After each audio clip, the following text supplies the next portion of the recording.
दोस्तों, आप सभी का बहुत बहुत स्वागत है हमारे चैनल में। इस वीडियो के अंदर अभी हम लोग ह्यूमन बॉडी यानी मानव शरीर, ये काफ़ी ज़्यादा इम्पोर्टेंट टॉपिक है। इससे रिलेटेड 100 क्वेश्चन इस वीडियो में देखने वाले हैं।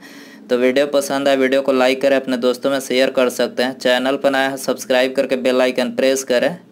चलिए शुरू करते हैं। देखिए यहाँ पर हमारा पहला क्वेश्चन दिया गया है, मनुष्य का सामान्य तापक्रम कितना होता है। तो देखिए करेक्ट आंसर बी हो जाएगा। 98.6 डिग्री फ़ारेनहाइट जो होता है ये मनुष्य का सामान्य तापक्रम होता है फ़ारेनहाइट में। और सेल्सियस में पूछा जाए कितना होता है तो 37 डिग्री सेल्सियस। आपको याद रखना है 37 डिग्री सेल्सियस जो है ये सेल्सियस में तापमान होता है और 98.6 डिग्री फ़ारेनहाइट में होता है। तो याद रखना है। आगे बढ़ते हैं। दूसरा क्वेश्चन दिया गया है, मनुष्य के शरीर में प्रचुर मात्रा में पाया जाने वाला तत्व कौन सा है। तो देखिए प्रचुर मात्रा में जो तत्व पाया जाता है वो यहाँ पर ऑक्सीजन है। ठीक है, ऑक्सीजन ऑप्शन बी हो जाएगा। आगे बढ़ते हैं। तीसरा क्वेश्चन दिया गया है, मनुष्य के मस्तिष्क का सबसे बड़ा भाग कौन सा है। तो देखिए करेक्ट आंसर ए हो जाएगा। प्रमस्तिष्क जो है ये मनुष्य के मस्तिष्क का सबसे बड़ा भाग है। चौथा क्वेश्चन दिया गया है, मानव शरीर का सबसे बड़ा अंग कौन सा है। मानव शरीर का सबसे बड़ा अंग कौन सा है। करेक्ट आंसर बी हो जाएगा। यहाँ पर ऑप्शन के अकॉर्डिंग देखा जाए तो यकृत जो है ये मानव शरीर का सबसे बड़ा अंग है, लेकिन यदि ऑप्शन में चमड़ा दिया रहता है मतलब स्किन जो होता है ये मानव शरीर का सबसे बड़ा अंग होता है, आपको याद रखना है। लेकिन ऑप्शन में नहीं है तो यहाँ पर यकृत लगा सकते हैं। यकृत मानव शरीर की सबसे बड़ी ग्रंथि है, याद रखना है। और सबसे छोटी ग्रंथि पूछा जाए तो सबसे छोटी जो ग्रंथि है वो है पीयूष ग्रंथि, जिसे पिट्यूटरी ग्रंथि के नाम से भी जाना जाता है। पांचवा क्वेश्चन दिया गया है, परमाणु रिएक्टर में मंदक और प्रशीतक के रूप में किसका प्रयोग किया जाता है। तो मंदक और प्रशीतक के रूप में भारी जल, जिसका अणु सूत्र होता है D2, भारी जल का प्रयोग किया जाता है मंदक के रूप में। मानव रक्त का पीएच मान कितना होता है। मानव रक्त का पीएच मान कितना होता है। करेक्ट आंसर ये हो जाएगा 7.4 जो होता है ये मानव रक्त का पीएच मान होता है। मनुष्य में रक्तचाप किस ग्रंथि के द्वारा नियंत्रण होता है। किस ग्रंथि के द्वारा नियंत्रण होता है। करेक्ट आंसर ये हो जाएगा एंट्रीनल ग्रंथि के द्वारा जो है मनुष्य में रक्तचाप नियंत्रित होता है। मनुष्य शरीर में सबसे छोटी हड्डी कौन सी होती है। सबसे छोटी हड्डी जो होती है वो स्टेपिस होती है। कहाँ पाई जाती है, कान में पाई जाती है सबसे छोटी हड्डी। और सबसे बड़ी हड्डी जो होती है वो फीमर होती है जो कि जांघ की हड्डी होती है।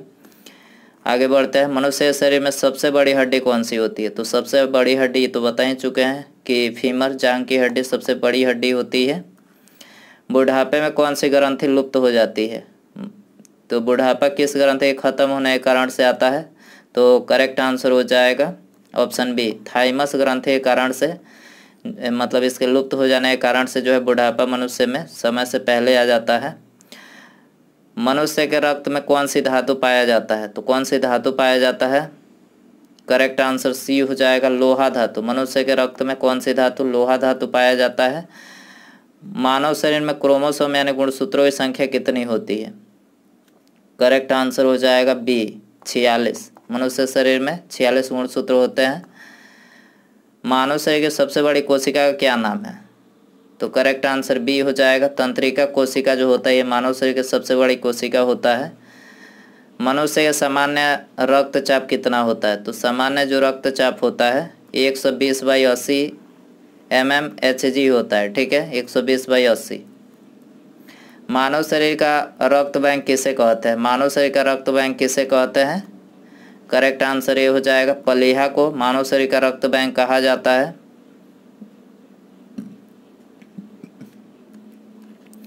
मनुष्य शरीर में सबसे छोटी ग्रंथि कौन सी होती है। सबसे छोटी ग्रंथि तो देखिए ये तो बता ही चुके हैं कि सबसे छोटी जो ग्रंथि वो पिट्यूटरी होती है और मस्तिष्क के पिछले भाग में पाई जाती है, जिसे मास्टर ग्रंथि के नाम से भी जाना जाता है।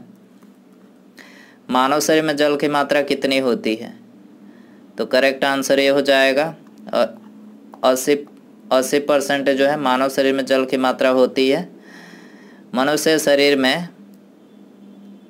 शरीर में पाचन मुख्यतः कहाँ पर होता है। तो मनुष्य शरीर में जो पाचन होता है छोटी आंत में होता है, छोटी आंत। ऑप्शन बी हो जाएगा। मनुष्य शरीर में पित्त कहाँ उत्पन्न होता है। पित्त करेक्ट आंसर सी हो जाएगा। यकृत में पित्त उत्पन्न होता है। मनुष्य में कौन सा रक्त सर्वदाता रुधिर वर्ग कहलाता है? यूनिवर्सल डोनर किसको बोला जाता है? तो करेक्ट आंसर ये हो जाएगा, वो रक्त समूह को यूनिवर्सल बोला जाता है, सर्वग्राही AB को। ठीक है, सर्वग्राही ये तो अभी बताया हमने कि सर्वग्राही AB को बोला जाता है।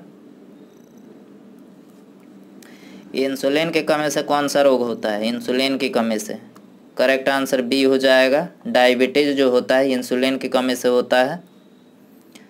मनुष्य शरीर में इंसुलिन का निर्माण कहाँ होता है? करेक्ट आंसर सी हो जाएगा, अग्न्याशय पैंक्रियाज में जो है इंसुलिन का निर्माण होता है। मनुष्य शरीर में लाल रक्त कण का निर्माण कहाँ होता है? RBC की बात हो रही है। करेक्ट आंसर सी हो जाएगा, अस्थिमज्जा में जो है लाल रक्त RBC का निर्माण होता है। तापमान बढ़ने पर जब बर्फ पिघलता है तब बर्फ पर क्या प्रभाव पड़ता है? करेक्ट आंसर सी हो जाएगा, उपर्युक्त दोनों। घनत्व तो बढ़ता है, आयतन बढ़ता है, आयतन घटता है। ठीक है, तो उपर्युक्त दोनों यहाँ पर हो जाएगा। भोजन का पाचन मनुष्य किस अंग से प्रारंभ होता है? भोजन का पाचन मुंह से प्रारंभ होता है, मुंह। ऑप्शन ए हो जाएगा। मानव शरीर के किस अंग को हमारे शरीर का रासायनिक कारखाना कहा जाता है? करेक्ट आंसर बी हो जाएगा, लीवर को जो है रासायनिक कारखाना कहा जाता है। मानव शरीर के किस अंग से नेफ्रॉन का संबंध है? तो देखिए करेक्ट आंसर बी हो जाएगा, उत्सर्जन प्रणाली जो है ये नेफ्रॉन का इसका संबंध है। निम्नलिखित में से कौन मानव त्वचा को रंग प्रदान करता है? करेक्ट आंसर ये हो जाएगा, मेलानिन जो होता है ये मानव की जो त्वचा होती है उसको ये रंग प्रदान करता है। हीमोग्लोबिन का मुख्य घटक है। करेक्ट आंसर ये हो जाएगा, RBC हीमोग्लोबिन का मुख्य घटक है। विटामिन शब्द सर्वप्रथम किसने प्रयोग किया था? करेक्ट आंसर ये हो जाएगा, सी फंक ने विटामिन शब्द का प्रयोग सबसे पहले किया था। विटामिन को किन दो प्रकार में वर्गीकृत किया गया है? तो करेक्ट आंसर हो जाएगा, पानी में घुलनशील विटामिन और वसा में घुलनशील, दो प्रकार में वर्गीकृत। उपर्युक्त दोनों यहाँ पर करेक्ट हो जाएगा। कौन सा विटामिन वसा में घुलनशील होता है? तो देखिए वसा में घुलनशील विटामिन A, D, E, और K। तो देखिए यहाँ पर ऑप्शन ई हो जाएगा करेक्ट, उपर्युक्त सभी। कौन सा विटामिन जल में घुलनशील होता है? जल में तो विटामिन B और C जो होता है ये जल में घुलनशील होता है। उपर्युक्त दोनों यहाँ पर करेक्ट हो जाएगा। विटामिन के अध्ययन को क्या कहा जाता है? तो करेक्ट आंसर ए हो जाएगा, विटामिनोलॉजी। विटामिनोलॉजी जो है विटामिन के अध्ययन को कहा जाता है। विटामिन ए का रासायनिक नाम क्या होता है? करेक्ट आंसर ए हो जाएगा, रेटिनॉल जो होता है विटामिन ए का रासायनिक नाम होता है। कौन सा विटामिन रक्त का थक्का बनाने में मदद करता है? करेक्ट आंसर ए हो जाएगा, विटामिन के जो होता है रक्त का थक्का बनाने में मदद करता है। किस विटामिन में कोबाल्ट पाया जाता है? करेक्ट आंसर बी हो जाएगा, विटामिन B12 में जो है कोबाल्ट पाया जाता है। विटामिन क्या होते हैं? विटामिन क्या होते हैं? कार्बनिक यौगिक होते हैं। क्या होते हैं? कार्बनिक यौगिक। गोल्डन धान में सर्वाधिक मात्रा में कौन सी विटामिन पाई जाती है? गोल्डन धान में तो करेक्ट आंसर ए हो जाएगा, गोल्डन धान में विटामिन ए सर्वाधिक मात्रा में पाया जाता है। निम्नलिखित में से यौगिक किस समूह को सहायक आहार कारक कहा जाता है? सहायक आहार कारक। करेक्ट आंसर सी हो जाएगा, विटामिन को कहा जाता है। सूर्य का प्रकाश त्वचा में उपस्थित इर्गेस्टिरॉल को किस विटामिन में परिवर्तित करता है? तो देखिए यहाँ पर ऑप्शन डी करेक्ट हो जाएगा, विटामिन डी में जो है ये परिवर्तित करता है। विटामिन ई का महत्वपूर्ण स्रोत कौन सा है? विटामिन ई का महत्वपूर्ण स्रोत कौन सा है? करेक्ट आंसर सी हो जाएगा, गेहूं अंकुर का जो तेल होता है ये विटामिन ई का महत्वपूर्ण स्रोत होता है। विटामिन किस भाषा का शब्द है? करेक्ट आंसर ये हो जाएगा, विटामिन लैटिन भाषा का शब्द है, लैटिन। हमारे शरीर में किस विटामिन का उत्पादन उच्च दर पर होता है? करेक्ट आंसर ये हो जाएगा विटामिन डी का जो उत्पादन होता है हमारे शरीर में उच्च दर पर होता है। निम्नलिखित में से कौन सा विटामिन हमारे शरीर में संश्लेषित होता है? करेक्ट आंसर डी हो जाएगा, कोई भी विटामिन नहीं संश्लेषित होता है। मानव शरीर में विटामिन ए कहाँ संचित होता है? करेक्ट आंसर ए हो जाएगा यकृत में। विटामिन ए कहाँ संचित होता है? यकृत में। किस विटामिन की कमी के कारण बाल सफ़ेद हो जाते हैं? तो देखिए विटामिन B6 और विटामिन B12 ये दोनों विटामिन की कमी के कारण से बाल सफ़ेद होते हैं। ऑप्शन सी हो जाएगा उपर्युक्त दोनों। कपास के बीज किस विटामिन से भरपूर होते हैं? तो करेक्ट आंसर बी हो जाएगा विटामिन ई जो होता है, कपास का जो बीज होता है विटामिन ई से भरपूर स्रोत होता है। विटामिन B6 का रासायनिक नाम क्या होता है? करेक्ट आंसर बी हो जाएगा पायरिडॉक्सिन जो होता है विटामिन B6 का रासायनिक नाम होता है। विटामिन B7 का रासायनिक नाम क्या होता है? करेक्ट आंसर सी हो जाएगा बायोटिन जो होता है विटामिन B7 का रासायनिक नाम होता है। विटामिन सी का रासायनिक नाम क्या होता है? करेक्ट आंसर सी हो जाएगा स्कर्बिक अम्ल जो होता है विटामिन सी का रासायनिक नाम होता है। सूर्य के प्रकाश से कौन सा विटामिन मिलता है? करेक्ट आंसर डी हो जाएगा विटामिन डी जो होता है ये सूर्य के प्रकाश से मिलता है। पुरुषों या महिलाओं में जनन की बीमारी किस विटामिन की कमी से होता है? करेक्ट आंसर सी हो जाएगा विटामिन ई जो होता है विटामिन ई की कमी से जो है पुरुषों और महिलाओं में जनन की बीमारी होती है। छीली हुई सब्जी को धोने से कौन सा विटामिन निकल जाता है? करेक्ट आंसर सी हो जाएगा विटामिन सी। छीली हुई सब्जियों को धोने से निकल जाता है। कैल्शियम की कमी मुख्य रूप से किस विटामिन के अभाव में होती है? करेक्ट आंसर ये हो जाएगा विटामिन डी के अभाव की कमी से होता है। ठीक है, कैल्शियम की कमी। किस विटामिन को एंटी कैंसर विटामिन भी कहते हैं? एंटी कैंसर विटामिन भी कहते हैं। करेक्ट आंसर ये हो जाएगा विटामिन ए को एंटी कैंसर विटामिन भी कहते हैं। हमारे शरीर में कौन सा विटामिन सबसे तीव्रता से बढ़ता है? करेक्ट आंसर डी हो जाएगा विटामिन डी। यह हमारे शरीर में अधिक तीव्रता से बढ़ता है। किस विटामिन को सौंदर्य विटामिन भी कहते हैं? तो करेक्ट आंसर डी हो जाएगा विटामिन ई को जो है सौंदर्य विटामिन भी कहते हैं। साइनोकोबाल्मिन क्या है? साइनोकोबाल्मिन क्या है? तो विटामिन B12 जो होता है ये साइनोकोबाल्मिन का रासायनिक नाम होता है। साइनोकोबाल्मिन जो होता है ये विटामिन B12 का रासायनिक नाम होता है। ठीक है, उस ग्रंथि का नाम बताएं जो अन्य अंतःस्रावी ग्रंथियों के कार्य को नियंत्रित करता है।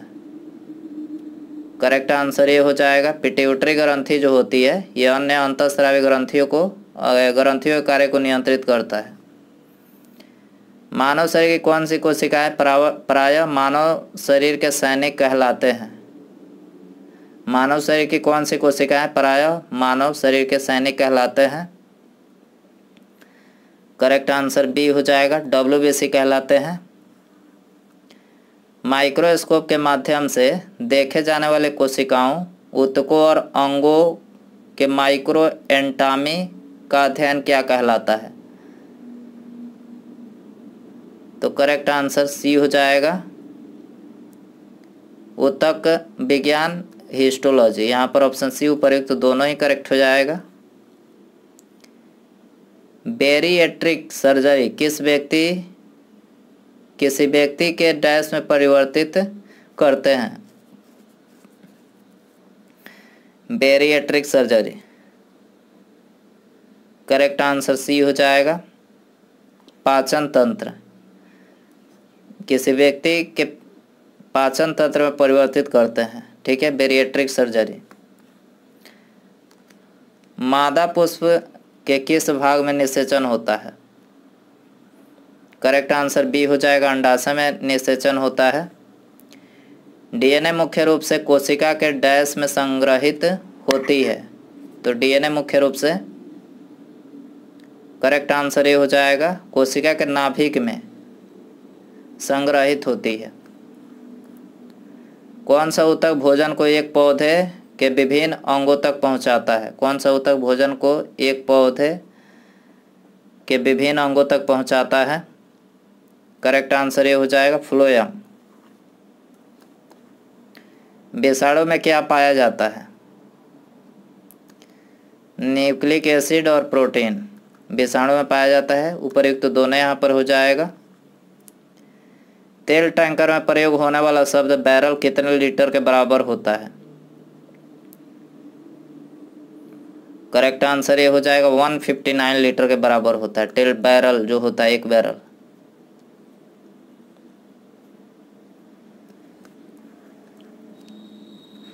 न्यूक्लियस के बाहर डीएनए कहाँ पाया जाता है? करेक्ट आंसर ये हो जाएगा, माइटोकॉन्ड्रिया में जो है न्यूक्लियस के बाहर डीएनए पाया जाता है। नवजात बच्चों बीसीजी का टीका कब दिया जाता है? करेक्ट आंसर सी हो जाएगा, 48 घंटे के भीतर। नवजात जो बच्चे होते हैं उनको बीसीजी का टीका 48 घंटे के भीतर दिया जाता है। ग्लूकोमा रोग का संबंध मानव शरीर के किस अंग से है? करेक्ट आंसर डी हो जाएगा, आँख से। ग्लूकोमा रोग का जो संबंध है आँख से है। मानव वृक्क विकार किसके प्रदूषण के कारण होता है? करेक्ट आंसर सी हो जाएगा, कैडमियम के प्रदूषण के कारण से होता है। किस वैज्ञानिक ने डीएनए का विश्लेषण सबसे पहले किया था? करेक्ट आंसर बी हो जाएगा, वाटसन और क्रिक ने डीएनए का विश्लेषण जो है सबसे पहले किया था। जन्म से पहले बच्चे में लिंग का निर्धारण किया जाता है माँ का भ्रूण में। माँ का जो भ्रूण होता है उसमें लिंग का निर्धारण किया जाता है। थायराइड ग्रंथि के खराब होने का मुख्य कारण क्या है? करेक्ट आंसर डी हो जाएगा, आयोडीन की कमी से थायराइड ग्रंथि का खराब होने का मुख्य कारण है। वात परागन किसके द्वारा होता है? करेक्ट आंसर सी हो जाएगा, वायु के द्वारा वात परागन होता है। निम्न में से किसमें प्रति ग्राम प्रोटीन की मात्रा सबसे अधिक होती है? तो करेक्ट आंसर सी हो जाएगा, सोयाबीन में जो है प्रोटीन की मात्रा जो होती है वो सबसे अधिक होती है। कौन सा हार्मोन स्तन से दूध निकालने में मदद करता है? जब बच्चा स्तन से दूध निकालने में मदद करता है, तो यहाँ पर करेक्ट आंसर ये हो जाएगा, प्रोलैक्टिन हार्मोन। Prolactin hormone. उभयचरो थलचर जल थलचर के अध्ययन संबंधित विज्ञान को क्या कहते हैं? तो देखिए इसको करेक्ट आंसर ये हो जाएगा, उभय सूर्प विज्ञान। उभय सूर्प विज्ञान कहते हैं। किस पोषक तत्व की कमी से आँखों की बीमारी रतौंधी होती है? करेक्ट आंसर सी हो जाएगा, विटामिन ए की कमी से जो है आँखों की बीमारी रतौंधी होती है।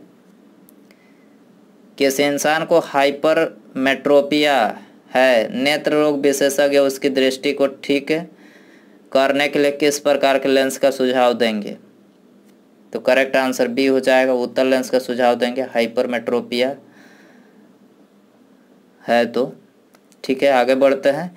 हीमोग्लोबिन और मायोग्लोबिन दोनों के गठन के लिए डैश की आवश्यकता होती है? तो करेक्ट आंसर सी हो जाएगा, आयरन की आवश्यकता होती है हीमोग्लोबिन और मायोग्लोबिन दोनों के गठन के लिए। मृदा संरक्षण की उस विधि को क्या कहते हैं जिसमें तटीय प्रदेशों और शुष्क प्रदेशों में पवन की गति को रोकने के लिए वृक्ष कतारों में लगाए जाते हैं ताकि मृदा आवरण को बचाया जा सके? तो इसको रक्षक मेखलाएं कहते हैं, रक्षक मेखलाएं। ऑप्शन ए हो जाएगा। नेरिस फेरेटिमा यानी केंचुआ तथा हिरुडिनेरिया रक्त सूचक जोंक है, ये किस संघ का उदाहरण है? तो देखिए करेक्ट आंसर बी हो जाएगा, एनेलिडा संघ के उदाहरण है। दूध का रंग किस प्रोटीन के कारण होता है? करेक्ट आंसर सी हो जाएगा, कैसिन के कारण से होता है दूध का रंग। जीवाणु की खोज किसने की थी? एंटोनी लीवेनहॉक ने जीवाणु की खोज किया था। एक विशेष कार्य करने वाले समान कोशिकाओं के समूह को क्या कहा जाता है? करेक्ट आंसर ये हो जाएगा, इसको ऊतक बोला जाता है। जब कोई मनुष्य सोया होता है तब आरबीसी की संख्या पर क्या असर होता है? करेक्ट आंसर ये हो जाएगा, आरबीसी संख्या कम हो जाता है। श्वेत प्लेग को आमतौर पर किस नाम से जाना जाता है? करेक्ट आंसर बी हो जाएगा, क्षय रोग के नाम से जाना जाता है श्वेत प्लेग को। प्रकाश संश्लेषण वनस्पति कोशिकाओं में स्थित डैश में होता है। प्रकाश संश्लेषण वनस्पति कोशिका में स्थित डैश में होता है। करेक्ट आंसर ऑप्शन बी हो जाएगा, क्लोरोप्लास्ट में होता है, क्लोरोप्लास्ट। कौन सी कोशिकाएं पौधों के विभिन्न अंगों को जन्म देती है और पौधों को बढ़ने में मदद करती है? तो करेक्ट आंसर सी हो जाएगा, मेरिस्टेमेटिक कोशिकाएं पौधों के विभिन्न अंगों को जन्म देती है और पौधों को बढ़ने में मदद करती है। कौन सा प्रोटीन रक्त का थक्का बनाने में मदद करता है? करेक्ट आंसर बी हो जाएगा, फिब्रोनोजन जो प्रोटीन होता है रक्त को थक्का बनाने में मदद करता है। जिन प्राणियों में कोशिकाओं 3 भ्रूणीय स्तरों में व्यवस्थित होती है उन्हें डैश कहते हैं? तो करेक्ट आंसर बी हो जाएगा, त्रिकोरकी कहते हैं। किसी जीवित शरीर के अंदर कोशिका या ऊतक की मृत्यु को क्या कहते हैं? करेक्ट आंसर बी हो जाएगा, नेक्रोसिस। जमाई क्यों आती है? करेक्ट आंसर ये हो जाएगा, फेफड़े में कार्बन डाइऑक्साइड बढ़ने के कारण से जो है जमाई आती है। कौन सा विटामिन रक्त स्कंदन में मदद करता है? करेक्ट आंसर बी हो जाएगा, विटामिन के जो होता है रक्त स्कंदन में मदद करता है। मनुष्य के आँख के रंग कौन निर्धारित करता है? मनुष्य के आँखों का रंग कौन निर्धारित करता है? परितारिका, ऑप्शन बी यहाँ पर हो जाएगा।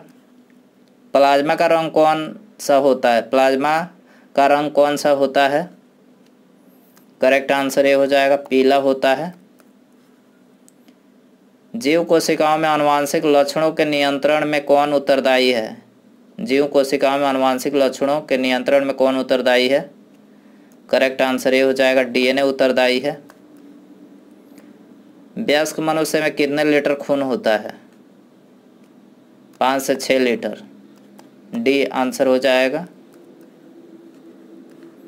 मानव शरीर के रक्त का पीएच मान कितना होता है?